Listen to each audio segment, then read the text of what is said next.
This hadith is the famous hadith of Fatima binti Qais, one of the famous sahabiyat. She narrates, and this hadith is in Sahih Muslim, that one day we were sitting in our house when we heard the crier running through the city saying, As-salatu jami'a, as-salatu jami'a. As-salatu jami'a is how the Prophet ﷺ would call the Sahaba to the masjid when there was an issue other than the 5 salawats. The adhan is not given. You have an announcement. Come to the musalla, come to the musalla. That's how they would do that. As-salatu jami'a simply means come to the musalla. That's what it means now. Even though it technically means come and pray, but the meaning here is come to the masjid. So, Fatima says, I rushed to the masjid to see what was happening. And I prayed with the Prophet ﷺ. And I was in the first line of the women, right behind the men. In her eagerness to hear what the Prophet ﷺ would say, she was in the first saf of the women behind the men. Point she's trying to say is, I heard directly everything that I'm about to tell you. So after we finished praying, the Prophet ﷺ went on the minbar and sat down. And he said, let everybody remain where he is. Nobody move. Let everybody remain where he is. Do you know why I called you? They said, Allah and His Messenger know best. He said, I did not call you today to give you an advice or a lecture to cause you to cry or to fear Allah. That's not the reason. A maw'idah, no khatira today. I didn't call you. But rather, I came to tell you what Tamim ad-Dari came to inform me. Tamim ad-Dari. Who is Tamim ad-Dari? I have a lecture about him online very briefly, about one of the, my series about the Sahaba. Tamim ad-Dari was one of the few Sahabi who was a Christian and then embraced Islam. The majority of Sahaba were pagans. Very, very few were Jewish or Christian when they embraced Islam. Very few. And of them is Tamim ad-Dari. So he's one of those group of Sahaba who was Ahli Kitab, and he embraces Islam, and of them is Tamim ad-Dari. And so Tamim ad-Dari came to me embracing Islam, and he told me a story that happened to him many, many years ago. Now, Tamim ad-Dari is from one of the tribes up north, and those tribes were seafaring tribes. They would ride the ocean.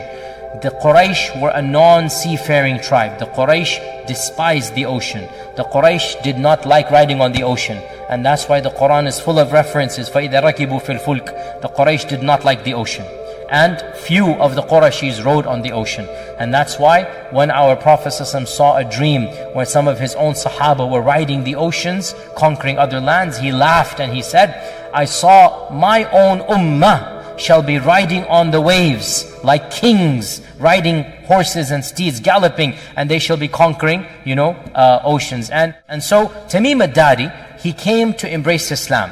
And he came in the 9th year of the Hijrah, and he came to in those days they sent the delegations to embrace Islam. And when he came, he told the Prophet ﷺ about something that happened to him many, many, many years ago. He said, Ya Rasulullah, let me tell you an interesting story. Let me tell you something that when I was an earlier young man, a Christian, this is what happened to me.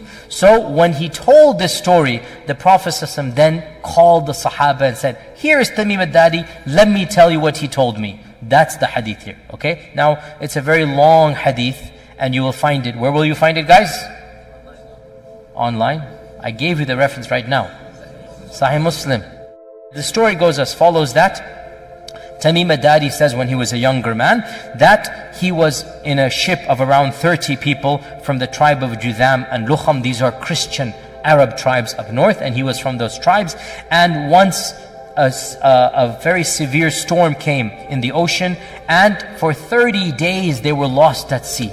After there were 30 days, they were lost at sea. They had no clue where they were until they came to a faraway, ocean that they could not recognize, and they saw an island in the distance.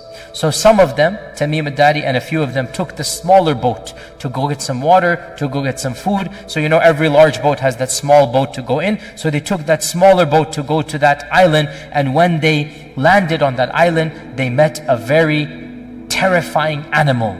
A beast that could speak to them, a dabba that could speak to them.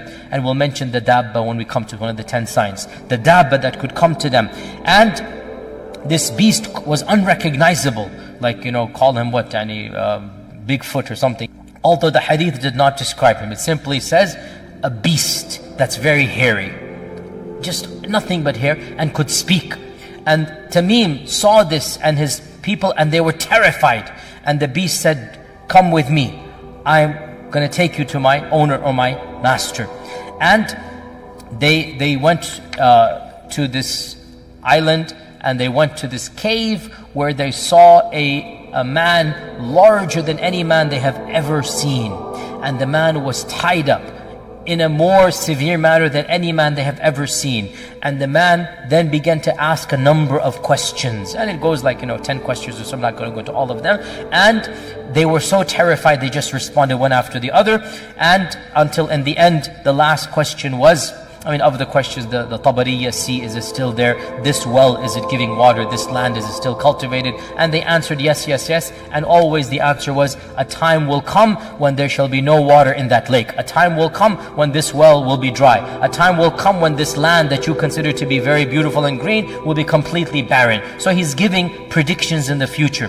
Then he says that, has the Ummi Prophet been sent amongst the Arabs? Has that Prophet been sent amongst the Arabs? And Tamim al-Dari at this time was a Christian, but he was an Arab. He knows the Prophet has come. So he says, yes, he has been sent. And he has come out from Mecca, and he has settled in Yathrib. Because he didn't call it Medina, because only Muslims called it Medina. For those 10 years when Islam was spreading, Yathrib and Medina were the same name, as you know, the same city. And the Muslims called it Medina, and the Munafiqun and the pagans called it the old name, Yathrib. And that is why we are not allowed as Muslims to call it Yathrib unless we describe it that this is the pre-Islamic name. In any case, so because the Prophet said they call it Yathrib and it is Medina. They call it Yathrib, so we do not call it Yathrib as a name. In any case, so Tamim al-Dari said he has settled in Medina. The Dajjal says, did the Arabs fight him? They say yes. So he says, who won? They say, sometimes he wins and sometimes the Arabs wins, meaning the Uhud. Uhud they say was a loss, even though Uhud was not a loss. From our perspective, Uhud was a stalemate. It was not a loss, but the Quraysh interpreted as a loss. Dajjal then said, if there is good in the Arabs, they should follow him. And I will tell you about me. I am the Masih. And it is only a matter of time before I am let loose. And when I am let loose, I shall visit every single city on earth in 40 days, except for Mecca and Medina, for they are made haram for me. Every time I come to them, the angels will stop me. Then the Prophet ﷺ stopped his lecture, and he began poking on the mimbar, like this to emphasize. And he said, this is Tiba, this is Tiba, this is Tiba. Did I not tell you about the Dajjal? And they said, yes, you did. Now this hadith ends over here. Now, this hadith is the famous hadith of Tamim al-Dari, narrated by one Sahabiya, Fatima binti Qais. And it is in Sahih Muslim, and its chain appears to be authentic. So, we put this hadith in a footnote, and we have a question mark, and we leave it at that. Allah knows best. I don't know. But mainstream interpretation, Imam al-Nawawi, Ibn Kathir, these scholars, they considered this to be authentic because this is Sahih Muslim. Then the issue comes, how do you reconcile this with the other ahadith about the coming of Dajjal, shall be born at a later time, his parents shall be childless, etc., etc. And you have one of two opinions. The first of them is that time and space mean nothing to Allah. And so Tamim al-Dari got lost in, let me speak in the language of Star Trek, and I'm a big fan of Star Trek when I was a child. They got lost in a different time warp. And so they traveled to a different time and place, and Allah is ala kulli shayin qadir. And they saw an image of Dajjal projected from the future back to their time frame. And Allah ala kulli shayin qadir. Okay, fair enough. And the other interpretation is that Dajjal is in fact alive and healthy, and that he was born and all of this happened in the past, and then he is being chained and kept as the hadith of Tamim says, and he shall be released in the future. Now the issue comes, the only hadith that mentions alive and healthy and chains is this one hadith of Tamim al-Dari. That's it. Every other hadith gives a different narrative. So you have two different narratives. Can we reconcile the two? Most scholars try to do that, but it's a very difficult fit. And that's why Shaykh Rashid Rida and Ibn Uthaymin and others, they basically said, look, this one, you have a big beautiful puzzle, right? You have one piece, is just not fitting in. And the puzzle seems complete. And yet you have in the box this piece. So you can say, maybe the manufacturers put this by accident. I'm being analogous here, right? Maybe this piece shouldn't have been in the box. It's just a mistake by one of the narrators. That's what they're saying. And the picture is complete. And the other scholars say, no, it's in the box. The manufacturer sent it, so I'm going to squeeze it in. There's a little space here, let me just put it in and shove it there, and khalas, we have a painting. Which version do you want to follow? I leave it to you.